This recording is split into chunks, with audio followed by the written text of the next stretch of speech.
तो दोस्तों, एक और नया दिन और मैं बलजीत परमार हाजिर हूँ एक नई कहानी, नया किस्सा लेकर।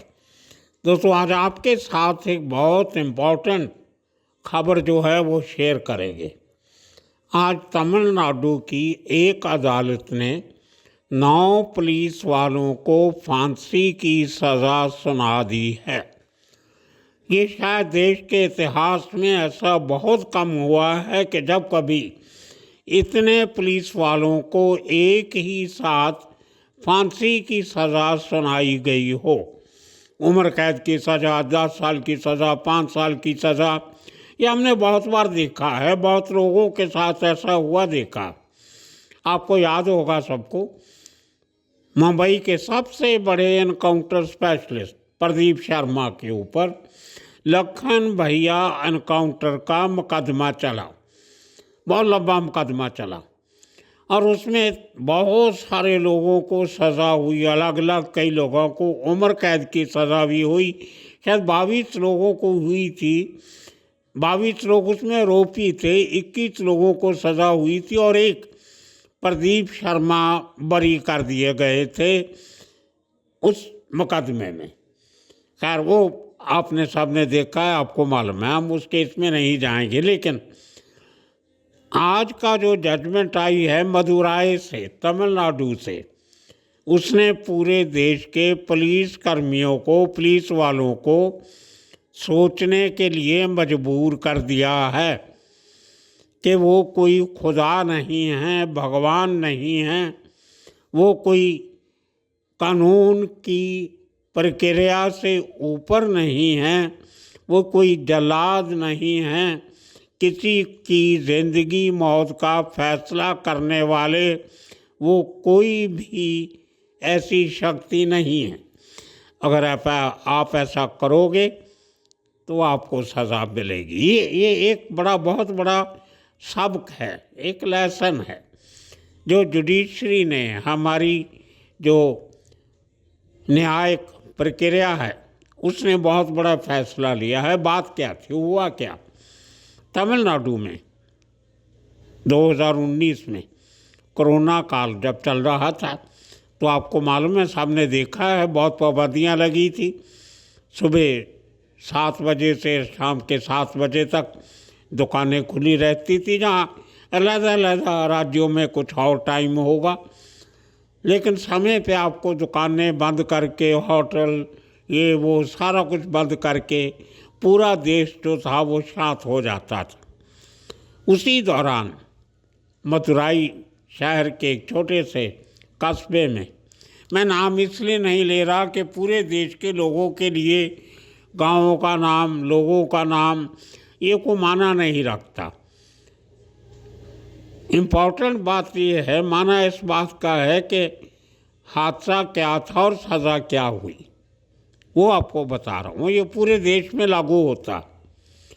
तो छोटे से कस्बे में, मदुराई तमिलनाडु का बहुत बड़ा जिला है, उसके एक इलाके में पुलिस ने एक आदमी को पकड़ लिया जिसकी दुकान 7:30 बजे तक खुली थी।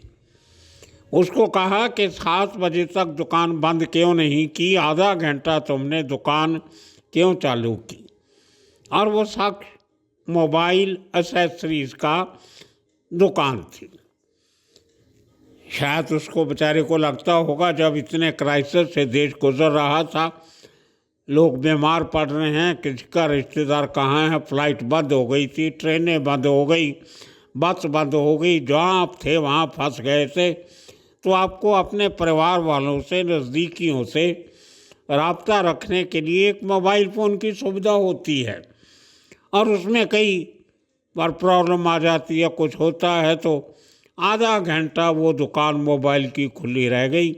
पुलिस वाले आए और उस शख्स को पकड़ के पुलिस स्टेशन में, थाना में ले जाते और वहाँ पे जाके उसकी धुलाई करनी शुरू करते।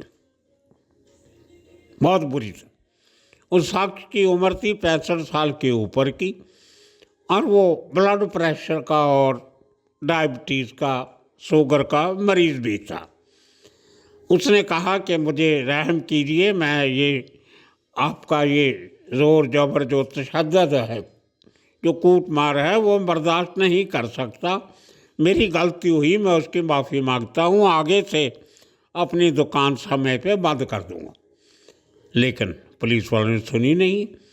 उनको तो अपनी हैंकड़ दिखानी थी, जैसे पुलिस वाले अक्सर करते हैं। किसी का एनकाउंटर कर दिया, किसी को कस्टडी में मार दिया, किसी को कुछ कर दिया, और इनके सीनियर इनके साथ होते थे। अब पूरे इलाके में जब कोविड का दौर था, आपने देखा है, ना तो पुलिस वाले किसी ढाबे वाले से पैसा मांग सकते थे, ना दूध वाले से, ना अखबार वाले से। जो एसेंशियल सर्विस थी वो सब चालू थी। तो ये बकरा मिल गया था उनको, मोबाइल फ़ोन वाला। उनको लगा बहुत पैसे वाला आदमी है, इससे पैसा लेंगे, ये देगा, मारेंगे, पीटेंगे, टॉर्चर करेंगे, अच्छा खासा पैसा मिलेगा, और आइंदा ये दुकान भी टाइम पे बंद करेगा। इतने में उसका बेटा पुलिस स्टेशन पहुंच जाता है, जिसकी उम्र 34-35 साल की। वो कहता है कि जनाब, मुझे मालूम पड़ा मेरे बाप को आप लेके आए, क्या हुआ? वो कहते आपको मालूम नहीं, इसने 7 बजे दुकान बंद करनी थी, 7:30 बजे क्यों की?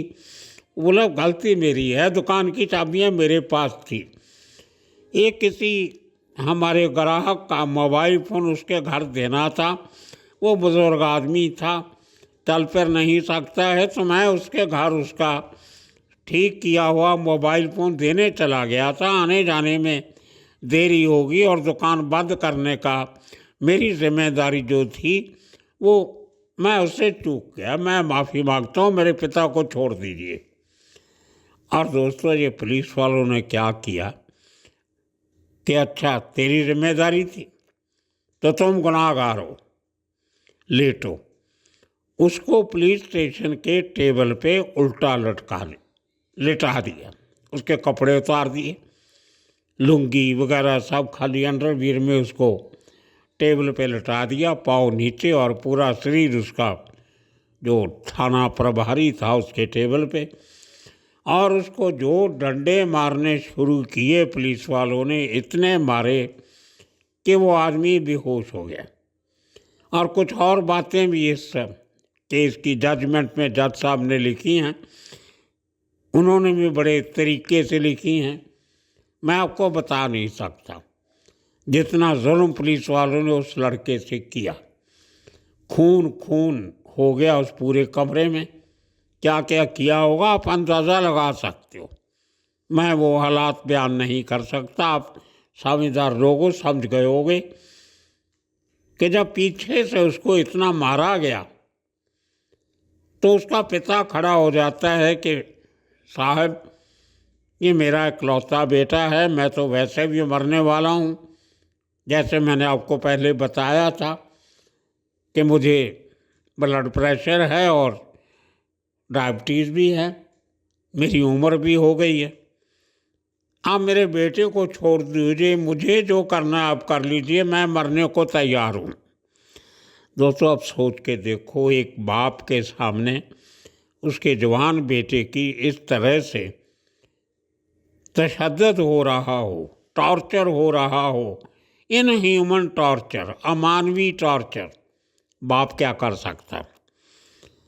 तो पुलिस वाले कहते हैं ठीक है, उसके बेटे को धक्का दे के जो खून से लथपथ था उसको नीचे फेंक देते हैं, और बाप को फिर टेबल पर लिटा लेते हैं, और फिर उसकी धुलाई शुरू करते हैं कि तुम्हें इंसाफ चाहिए ना, हम देते हैं तुम्हें इंसाफ। इस पूरी कार्रवाई में 10 पुलिस वाले शामिल थे।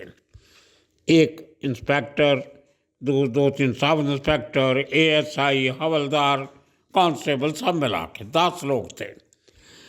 इन दोनों ने उस पिता और बेटे की बहुत इनह्यूमन, अमानवीय तौर पे टॉर्चर किए।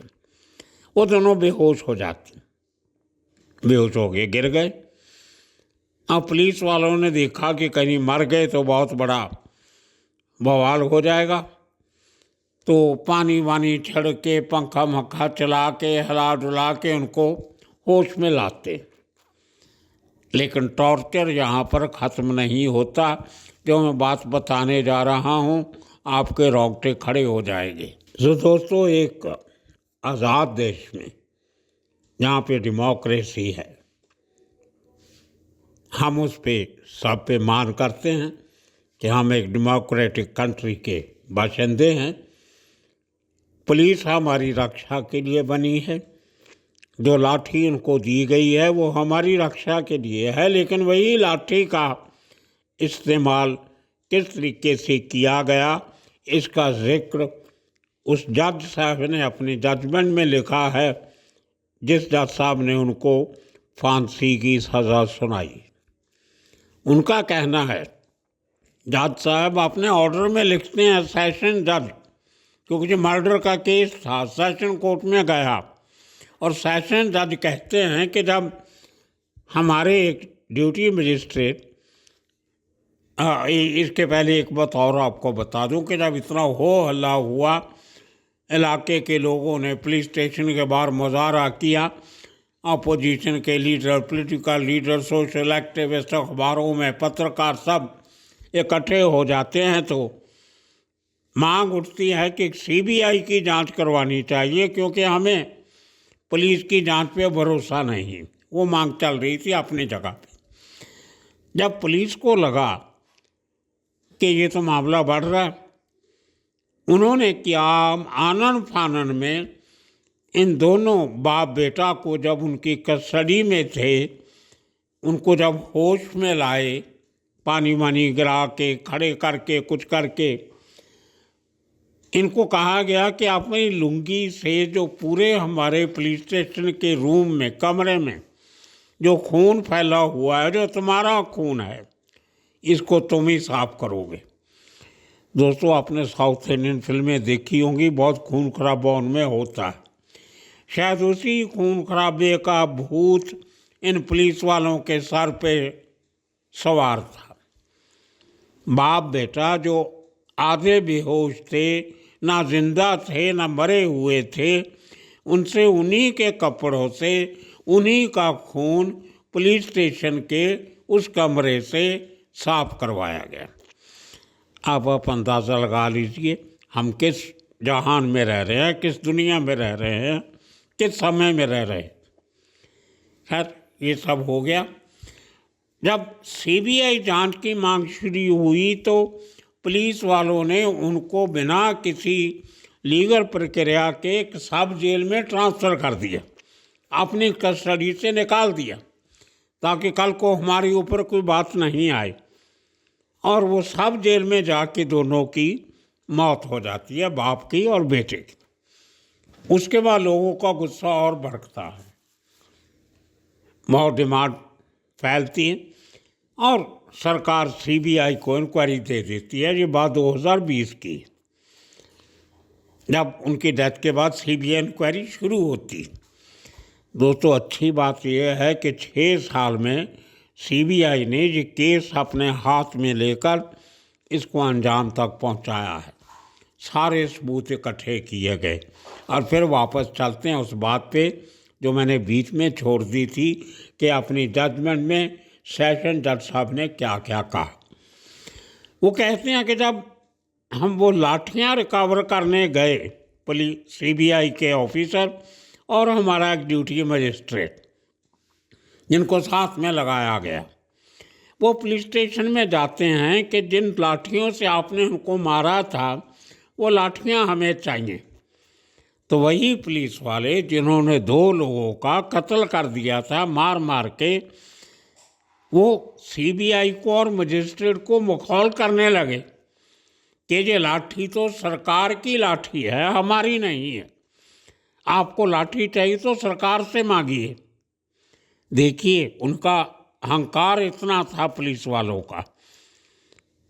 अब लाठियाँ जरूरी थी, क्योंकि जो मरे थे उनके खून के सैंपल मिल गए थे, और लाठियों को ऊपर से भी डीएनए के थ्रू वो खून के जो सैंपल थे वो मैच करने चाहिए थे। तो अल्टीमेटली बड़ी दिक्कत के बाद सीबीआई को और मजिस्ट्रेट साहब को वो लाठी हाथ में लेनी पड़ी 2-3 लाठियाँ जो भी थी। कमाल है, इतनी उनकी अकड़। और उसके बाद वो पुलिस वाले इस पूरी प्रक्रिया की वीडियोग्राफी करने लगे ताकि लोगों को ये बताएं कि हमारे ऊपर सीबीआई और हिंदुस्तान की सरकार कैसे जुल्म कर रही। जुल्म तो आपने किया, बाप बेटे को मार दिया पीट पीट के बुरी तरह, और उसके बाद आप इल्ज़ाम लगा रहे हो सिस्टम पे कि सरकारी लाठी रिकवर करने आए हैं। खैर, वो बहुत लंबी चौड़ी जजमेंट है। मैं आने वाले दिनों में एक और एपिसोड बनाऊंगा ताकि आपको पूरी कहानी समझ में आ सके।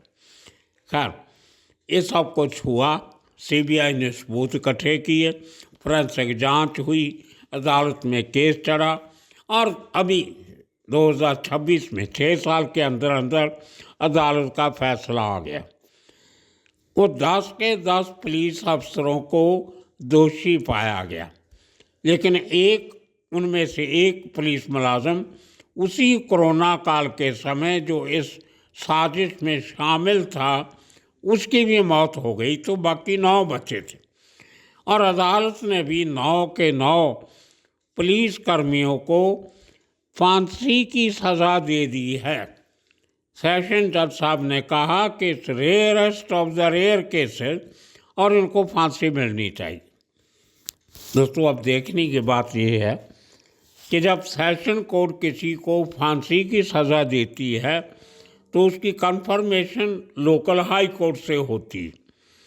अब कुछ दिनों में वो तारीख आने वाली है जब मदुराई बेंच जो है तमिलनाडु हाई कोर्ट का, वो इस केस की सुनवाई करेगा कि जो सेशन कोर्ट का फैसला है फांसी का वो बरकरार रखा जाए या इनको उम्र कैद दी जाए या बरी कर दिया जाए, वो बात की बात है। पर जितने सबूत सीबीआई ने इकट्ठे किए, जिनके आधार पर सेशन कोर्ट के लर्नड जज ने ये फैसला दिया है, उसको पलटना या उसके खिलाफ जाना बहुत मुश्किल हो जाएगा। अब देखने वाली बात वहाँ पे अटकी हुई है, लेकिन इस जजमेंट ने पूरे हिंदुस्तान के पुलिस के उन अफसरों को एक वार्निंग दे दी है कि आप कानून की रक्षा के लिए हो, कानून भक्षक नहीं हो। आप कानून को अपने हाथ में नहीं ले सकते, आप किसी की जान नहीं ले सकते। आप जान की रक्षा करने वाले हो, आप जान लेने वाले नहीं हो। अब बहुत बड़ा बवाल पूरे हिंदुस्तान में चल रहा, पुलिस की, पुलिस अफसरों की ऐसी ज़्यादतियों पर। हमेशा कहा जाता रहा कि जो क्रिमिनल पुलिस के पास सबूत नहीं होते उसको अदालत में सज़ा नहीं हो सकती तो उसका एनकाउंटर करके मार दो। मैंने जैसे पहले कहा, ऐसे बहुत सारे एनकाउंटर केसेस में बहुत सारे पुलिस वालों को सज़ा भी हुई है। और कस्टडियल डेथ, जो पुलिस की कस्टडी में किसी भी ऐसे आदमी की मौत होती है जिसका गुनाह अभी तक साबित नहीं हुआ, और गुनाह साबित नहीं हुआ, आप कौन होते हो उसको मारने वाले? वो काम तो कानून का है। तो आप कानून के रखवाले होते हुए कानून को अपने हाथ में लेते। अब आने वाले दिनों में ये बहुत बड़ा केस उभरने वाला है। जितने लोगों में देश भर में किसी भी पुलिस स्टेशन में किसी भी व्यक्ति के साथ ज़्यादती होती है, मारपीट होती है, इनह्यूमन वर्तारा होता है, तो वो इस केस का सहारा लेकर अदालतों में जा सकता है, क्योंकि ये अदालती कार्रवाई ऑन रिकॉर्ड है। ये अब साबित हो गया कि ऐसे अफसरों को कैसी सज़ा देनी चाहिए। तो दोस्तों, आपको ये एपिसोड कैसे लगा अपने कमेंट ज़रूर दीजिए ताकि पुलिस वालों को अकल आए कि वो वर्दी उनके सर पे है, उनके जिस्म पे है, तो वो किसी की जान नहीं ले सकते। ये सबसे बड़ा मैसेज है जो मदुराई की अदालत ने दिया है।